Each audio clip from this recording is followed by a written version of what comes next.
जय श्री राम। नमस्कार और स्वागत है आपका राम कथा जीवन का आधार में। मैं हूं आपकी होस्ट आराध्या। इस श्रृंखला में हम साथ मिलकर महर्षि वाल्मीकि की रामायण की दिव्य यात्रा पर आगे बढ़ रहे हैं। एक ऐसी कथा जो केवल अतीत नहीं बल्कि हर युग के लिए एक दिशा, एक ज्योति है। ये केवल वाल्मीकि की मूल रचना तक सीमित नहीं बल्कि इसमें अन्य लोक परंपराओं और सांस्कृतिक सूत्रों से प्रेरणा लेकर हम आपको एक ऐसा अनुभव देने का प्रयास कर रहे हैं जो आपके हृदय को छू जाए और आत्मा को जागृत करे।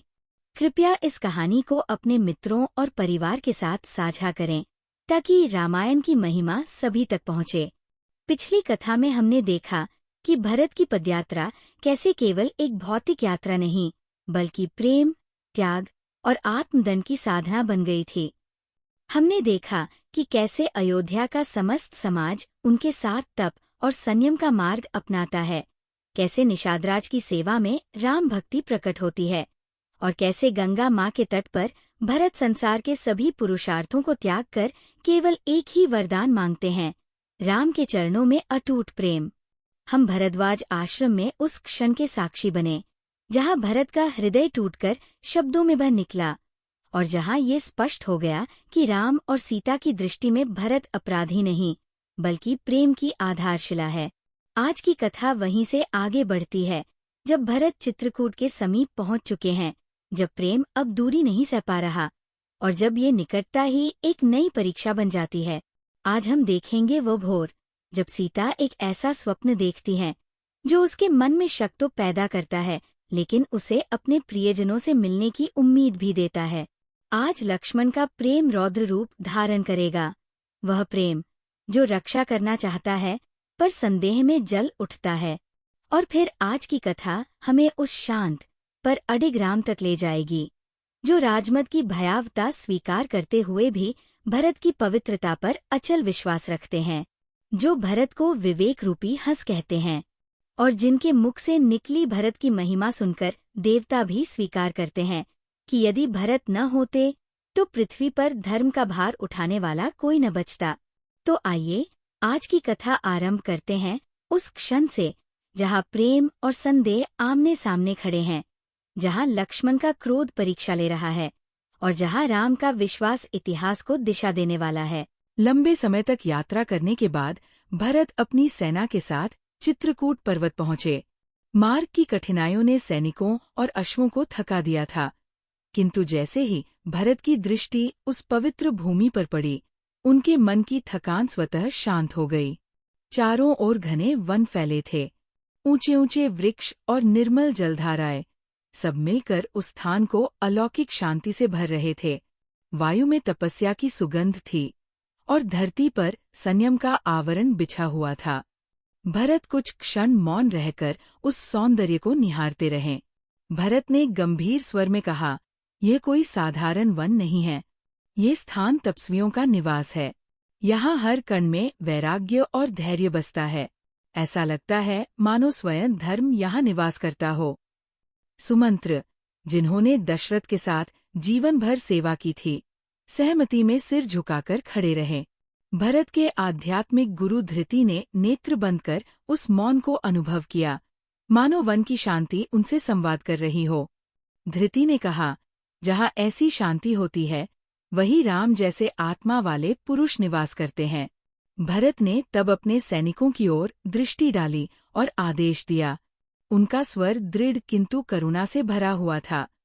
भरत ने कहा, वन की पवित्रता भंग न हो, कोई ऊंचे स्वर में न बोले। वृक्षों और भूमि का आदर करते हुए खोज करो। राम भैया, सीता भाभी और लक्ष्मण को योद्धाओं की तरह नहीं, साधकों की तरह ढूंढो। वीर सैनिक छोटे छोटे दलों में वन के भीतर प्रवेश कर गए। उन्होंने सूखी टहनियां नहीं तोड़ी, भूमि को अनावश्यक रूप से नहीं रौंदा। वे उन सूक्ष्म संकेतों को पहचानते हुए आगे बढ़े जो किसी आश्रम की उपस्थिति बताते हो, जैसे साफ की गई भूमि, लकड़ियों का सुव्यवस्थित ढेर और जल लाने जाने से बनी पगडंडियां। कुछ समय बाद एक दल रुक गया। दूर से आकाश में उठती हुई धुएं की एक पतली रेखा दिखाई दी। वह धुआं स्थिर था, न उग्र था, न अस्थिर था, मानो संयम और शांति का प्रतीक हो। एक सैनिक ने धीरे से कहा, वहाँ यज्ञाग्नि का धुआं है, वही राम का आश्रम होगा। सैनिक शीघ्र ही भरत के पास लौटे और उन्होंने जो देखा उसका वर्णन किया। भरत ने सब सुना। उनके नेत्र क्षण भर के लिए झुक गए और हृदय में भावनाओं का ज्वार उठ पड़ा। भरत ने शांत स्वर में कहा, राम भैया अब भी सरल जीवन जी रहे हैं। उन्होंने हाथ उठाकर आदेश दिया, सेना यही रुकेगी, कोई आगे नहीं बढ़ेगा। फिर वे सुमंत्र और धृति की ओर मुड़े। भरत ने शांत स्वर में कहा, मैं अपने भाई के पास राजा का पुत्र बनकर नहीं, बल्कि एक अपराध बोध से भरा छोटा भाई बनकर जाऊंगा। रथ, ध्वज और सेना को पीछे छोड़कर भरत पैदल आगे बढ़े। सुमंत्र उनके साथ चले, अनुभव और स्नेह का सहारा बने हुए।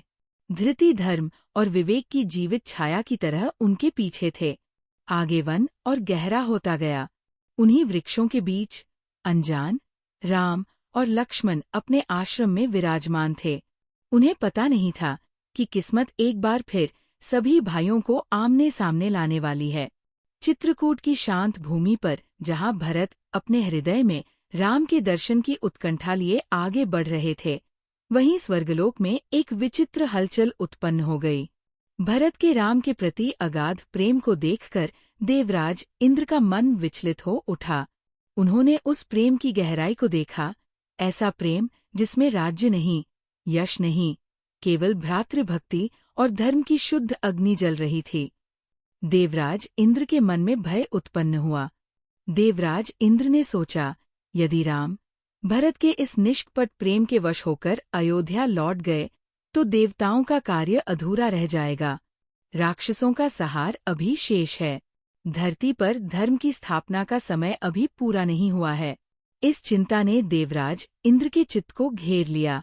वे तुरंत देवगुरु बृहस्पति के पास पहुंचे और हाथ जोड़कर बोले, गुरुदेव, कृपया हमारी मदद करें। कोई ऐसा उपाय बताइए जिससे राम और भरत का मिलन रुक जाए। हमें डर है कि इस मिलन की वजह से राम वापस अयोध्या न चले जाएं। कोई युक्ति बताइए जिससे ये संकट टल सके। देवराज इंद्र की बात सुनकर देवगुरु बृहस्पति क्षण भर मौन रहे। फिर उनके मुख पर एक शांत, करुण मुस्कान फैल गई। वह मुस्कान जो अज्ञान को देख कर आती है। देवगुरु बृहस्पति ने गंभीर किंतु सौम्य स्वर में कहा, देवराज इंद्र, तुम्हारा भय तुम्हारी अज्ञानता से जन्मा है। तुम जिसे संकट समझ रहे हो, वही तो धर्म की पराकाष्ठा है। फिर उन्होंने एक एक कर सत्य को उजागर किया। देवगुरु बृहस्पति बोले, राम अपने प्रति किए गए अपराध को क्षमा कर सकते हैं, परंतु अपने भक्त के विरुद्ध की गई कोई भी चाल वे कभी सहन नहीं करते। जो भक्त के मार्ग में कपट करता है, उसका अंत दुर्वासा ऋषि की कथा के समान होता है, जहाँ स्वयं देवताओं को भी भय का सामना करना पड़ा था। गुरु ने आगे कहा, राम निर्लिप्त है, समदर्शी है। वे कर्म के विधान को सर्वोपरि मानते हैं, पर यह भी सत्य है कि वे अपने भक्तों के प्रेम के अधीन हैं। भक्त के साथ उनका व्यवहार नियम से नहीं, प्रेम से चलता है। भरत साधारण नहीं है, इंद्र, वे भक्तों में शिरोमणि हैं। दूसरों के दुख से दुखी होने वाले, अपने सुख का त्याग करने वाले और राम की आज्ञा को प्राणों से भी अधिक मानने वाले हैं। वे कभी राम की आज्ञा का उल्लंघन नहीं करेंगे, चाहे उनका हृदय कितना ही व्याकुल क्यों न हो। इंद्र को परामर्श देते हुए देवगुरु बृहस्पति ने स्पष्ट शब्दों में कहा, इसलिए अपना स्वार्थ और कुटिलता त्याग दो। भरत के चरणों में प्रीति करो, उनके प्रेम से भयभीत न हो। जहाँ तक राम की बात है, हम सब जानते हैं कि वह वही करेंगे जो कर्तव्य उनसे करने को कहेगा। वह भरत के प्यार को जानते हैं, लेकिन वह अपने पिता के वचन से भी बंधे हैं। इसलिए आपको चिंता करने की कोई बात नहीं है। राम राक्षसों का जरूर नाश करेंगे। तुम्हारा डर भरत के कारण नहीं, वह तुम्हारे अपने मोह और पदासक्ति से उत्पन्न हुआ है। गुरु की श्रेष्ठ वाणी इंद्र के हृदय में उतर गई। उनका मोह क्षीण हो गया और चिंता का भार उतर गया। उन्होंने लज्जित होकर मस्तक झुकाया। इंद्र ने कहा, गुरुदेव, आज आपने मेरी आंखें खोल दी। स्वर्ग से इंद्र ने चित्रकूट की ओर दृष्टि की। भरत की निर्मल भक्ति को नमन करते हुए उन्होंने आकाश से सच्चे सम्मान से पुष्पों की वर्षा की, और चित्रकूट की शांत वायु में वह पुष्पवर्षा भरत के निष्कलंक प्रेम का मौन आशीर्वाद बनकर गिरती रही। उधर भरत राम से मिलने के लिए चित्रकूट की ओर आगे बढ़ते हैं। उनका स्वरूप और अवस्था देखकर मार्ग में मिलने वाले मुनि और तपस्वी विस्मित हो जाते हैं। उनका शरीर दुर्बल है, नेत्रों में निरंतर अश्रुधारा बह रही है और मुख से बार बार केवल एक ही नाम निकल रहा है, राम राम। कहा जाता है कि उस मार्ग में जहाँ जहाँ भरत के मुख से राम नाम का उच्चारण हुआ, वहाँ की शिलाएं तक द्रवित हो उठीं। वन का प्रत्येक कण मानो उस नाम की गूंज से जाग उठा। मार्ग के गांवों की स्त्रियां यह दृश्य देखकर ठिठक जाती है। वे आपस में कहती हैं, इनका रूप तो बिल्कुल राम जैसा है, पर वेश मुनियों जैसा नहीं है। ये कौन है? उनकी आंखों में जिज्ञासा भी है और श्रद्धा भी। जब उन्हें ज्ञात होता है कि ये भरत हैं, अयोध्या के युवराज, जो राज्य त्याग कर, मुकुट छोड़कर अपने बड़े भाई को मनाने आए हैं, तो वे विस्मय से भर उठती है। वे भरत के भाईचारे, त्याग और भक्ति की मुक्त कंठ से प्रशंसा करती हैं और कहती हैं, आज हमारा परम सौभाग्य है कि हमने ऐसे महान भक्त के दर्शन किए। भोर का समय था। वन अभी पूरी तरह जागा नहीं था। पक्षियों की हल्की हल्की ध्वनियां वातावरण में घुल रही थीं।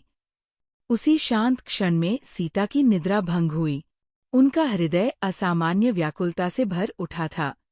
रात में उन्होंने एक व्यथित कर देने वाला स्वप्न देखा था।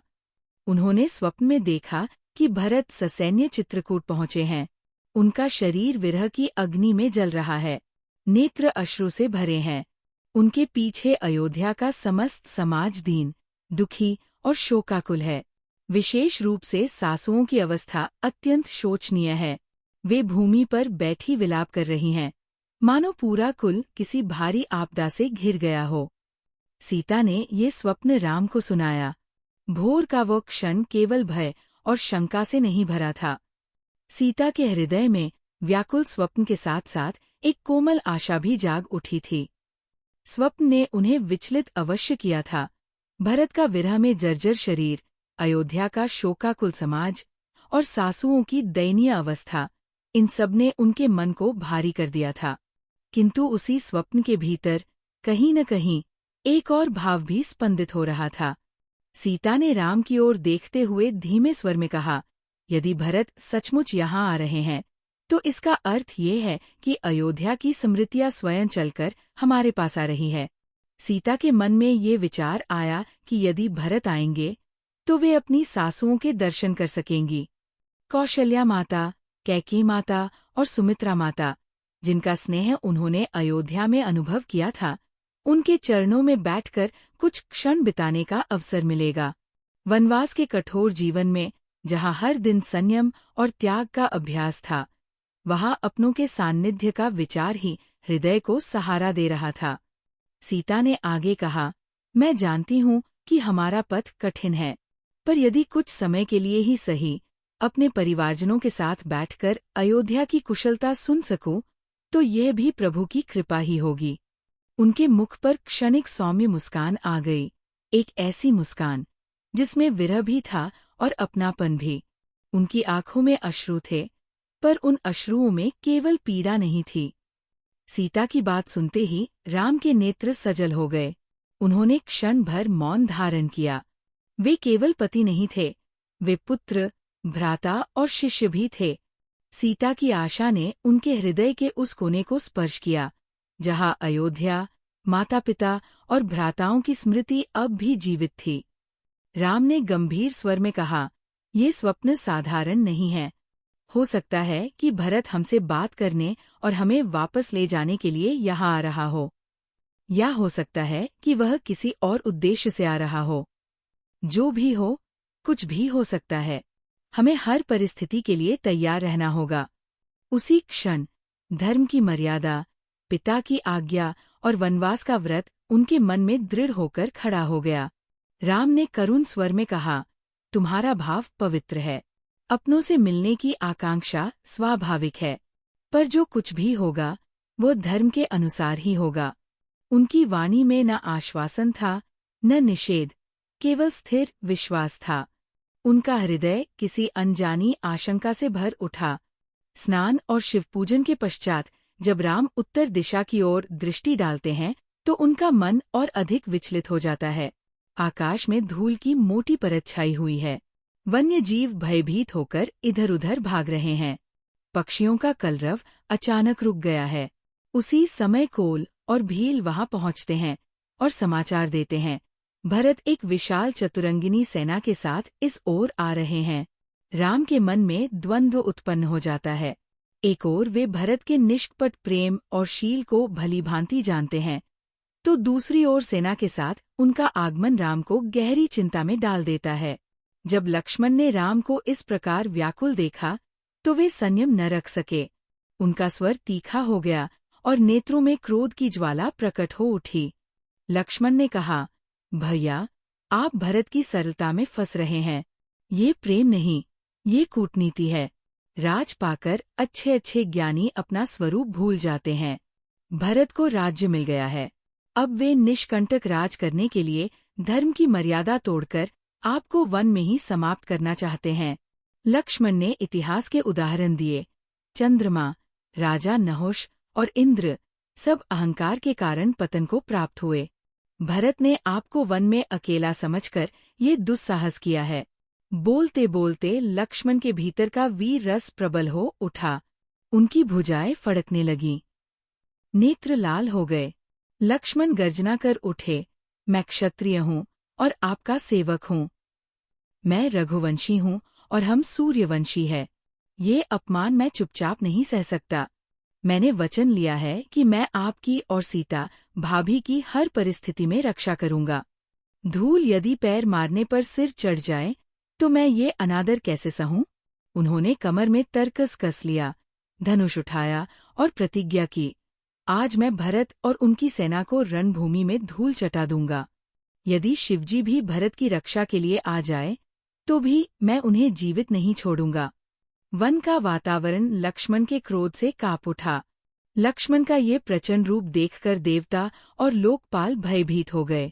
तभी आकाश से वाणी गूंजी, हे लक्ष्मण, तुम्हारा बल अपार है और तुम्हारा प्रेम निष्कलंक है, परंतु बिना विचार किया गया कर्म बुद्धिमानों का लक्षण नहीं है। क्रोध में उठाया गया कदम विनाश का कारण बनता है। पहले सत्य की परीक्षा करो, फिर निर्णय लो। ये वाणी न केवल चेतावनी थी, बल्कि धैर्य की शिक्षा भी थी।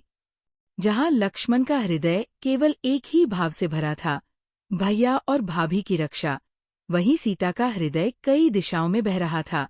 पति के प्रति समर्पण, वनवास की मर्यादा और परिवार से मिलने की सहज मानवीय इच्छा।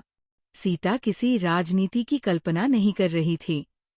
उनकी दृष्टि में भरत पहले एक भाई, फिर एक पुत्र और अंततः एक परिवार का अंग थे। इस प्रकार चित्रकूट में केवल युद्ध और शांति का द्वंद्व नहीं चल रहा था। वहां राम के भीतर धर्म और विश्वास की परीक्षा थी, लक्ष्मण के भीतर रक्षा और क्रोध की अग्नि थी, और सीता के भीतर विरह के बीच मिलने की आशा का मधुर दीप जल रहा था। जब आकाशवाणी सुनकर लक्ष्मण का उग्र भाव शिथिल पड़ा और वे सकुचा गए, तब राम ने उन्हें अपने पास बुलाया। राम का मुख शांत था, नेत्र करुणा से भरे हुए और वाणी में अपार स्नेह था। राम ने लक्ष्मण के कंधे पर हाथ रखते हुए कहा, लक्ष्मण, तुम्हारा प्रेम निष्कपट है और तुम्हारा क्रोध मेरी रक्षा के लिए है, इसमें दोष नहीं है। फिर वे गंभीर हुए। राम बोले, ये सत्य है कि राज्य का अहंकार सबसे कठिन मद होता है। जो सत्संग नहीं करते, जो धर्म और साधुओं की संगति से दूर रहते हैं, वे सत्ता पाकर प्राय पथभ्रष्ट हो जाते हैं। लक्ष्मण ध्यानपूर्वक सुन रहे थे। राम ने आगे कहा, परंतु लक्ष्मण, भरत पर राज्य के लोभ का आरोप लगाना असंभव है। भरत का स्वभाव राजमत से उतना ही दूर है जितना अग्नि से शीतलता। फिर राम ने कुछ ऐसी उपमाएं दी जो लक्ष्मण के हृदय में स्थायी रूप से अंकित हो गईं। यदि दोपहर के प्रचंड सूर्य को अंधकार निगल जाए, यदि आकाश बादलों में सदा के लिए विलीन हो जाए, यदि मच्छर की फूंक से सुमेरु पर्वत उड़ जाए, ये सब संभव है, परंतु भरत को कभी राज्य का मद हो जाए, ये असंभव है। राम की वाणी में दृढ़ता थी, संदेह की कोई छाया नहीं थी। फिर उन्होंने गंभीर होकर कहा, मैं अपनी और पिता दशरथ की सौगंध खाकर कहता हूँ, भरत के समान पवित्र और श्रेष्ठ भाई इस संसार में दूसरा कोई नहीं है। राम ने स्पष्ट शब्दों में जोड़ा, अयोध्या तो क्या, यदि भरत को ब्रह्मा, विष्णु और महेश का पद भी मिल जाए तो भी उनका मन विचलित नहीं होगा। उनका हृदय केवल धर्म और भक्ति से बंधा है। इसके बाद राम ने भरत की तुलना करते हुए कहा, भरत विवेक रूपी हंस है। उन्होंने सूर्यवंश रूपी सरोवर में जन्म लेकर गुण और दोष को स्पष्ट रूप से अलग कर लिया है। राम ने आगे समझाया, जिस प्रकार हंस दूध और पानी के मिश्रण से केवल दूध ग्रहण करता है, वैसे ही भरत ने इस संसार के दोषों, राज्य, यश और अपयश को त्याग कर केवल भक्ति के शुद्ध गुण को अपनाया है। ऐसे भरत को तुम शत्रु कैसे मान सकते हो, लक्ष्मण? राम के मुख से भरत की ऐसी महिमा सुनकर देवता हर्षित हो उठे। आकाश में दिव्य निनाद गूंज उठा। देवताओं ने कहा, यदि भरत का जन्म न हुआ होता तो पृथ्वी पर धर्म की धुरी को थामने वाला कोई न होता।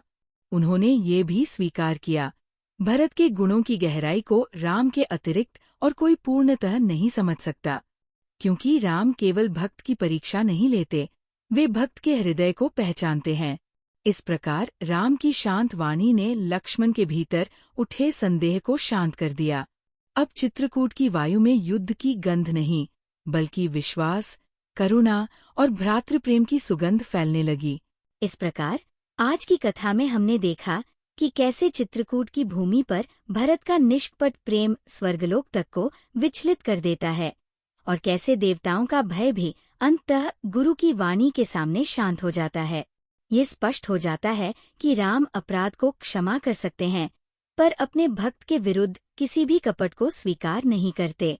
आज की कथा ने हमें चित्रकूट के समीप उस तनावपूर्ण क्षण तक पहुंचाया, जहां प्रेम की निकटता स्वयं परीक्षा बन जाती है। सीता के स्वप्न में हमने अयोध्या का शोक, माताओं का विलाप, समाज की पीड़ा और भरत का विरह में जर्जर रूप देखा। वहीं सीता के हृदय में ये मधुर आशा भी जागी कि यदि भरत आएंगे तो अपनों के दर्शन होंगे, सासुओं का स्नेह मिलेगा और वनवास की कठोरता में कुछ पल का पारिवारिक आलोक भी उतर आएगा। हमने लक्ष्मण के भीतर उस प्रेम को देखा जो रक्षा करना चाहता है पर संदेह में उग्र हो उठता है। उनका क्रोध, उनकी प्रतिज्ञा और उनका रौद्र रूप, सब ये बताते हैं कि प्रेम का हर रूप शांत नहीं होता। और ठीक उसी के विपरीत हमने राम को देखा, जो राजमत की भयावता को स्वीकार करते हैं पर भरत की पवित्रता पर अडिग रहते हैं, जिन्होंने भरत को विवेक रूपी हंस कहा और अपनी तथा पिता दशरथ की सौगंध खाकर ये घोषित किया कि संसार में भरत के समान निष्कलंक हृदय कोई नहीं है। आज की कथा में ये भी स्पष्ट हुआ कि भरत का मूल्यांकन कोई बाहरी नहीं कर सकता, केवल राम ही उनके हृदय की गहराई को पूर्णतः जानते हैं। यही कारण है कि देवताओं को भी स्वीकार करना पड़ा कि यदि भरत न होते तो पृथ्वी पर धर्म की धुरी डगमगा जाती। और यहीं आकर कथा ठहरती है, न मिलन पर, न युद्ध पर, बल्कि उस मौन क्षण पर जहाँ प्रेम और संदेह आमने सामने खड़े हैं। अगली कथा में हम उस ऐतिहासिक क्षण के साक्षी बनेंगे जब भरत वास्तव में राम के सम्मुख खड़े होंगे, जब लक्ष्मण का धनुष नीचे झुकेगा, जब सीता की दृष्टि भरत के हृदय को पढ़ लेगी और जब दो भाई एक दूसरे के चरणों में नहीं, एक दूसरे के प्रेम में गिर पड़ेंगे। इस कहानी श्रृंखला को सुनने के लिए आपका धन्यवाद। कृपया कहानी श्रृंखला को अपने दोस्तों और परिवार के साथ साझा करें ताकि भगवान राम का गौरवशाली जीवन और धर्म का प्रकाश हर किसी के जीवन को आलोकित कर सके। भले ही हम ये पूरी तरह से न जान सकें कि वास्तव में क्या हुआ था, लेकिन रामायण की ये शाश्वत कथा हमें ये सिखाती है कि अपने जीवन में धर्म, सत्य और कर्तव्य का पालन कैसे करें। ये हर युग के लिए एक अमूल्य मार्गदर्शक बनी हुई है। भगवान राम आपका जीवन मंगलमय करें और धर्म की ज्योति आपके मार्ग को आलोकित करे। जय श्री राम।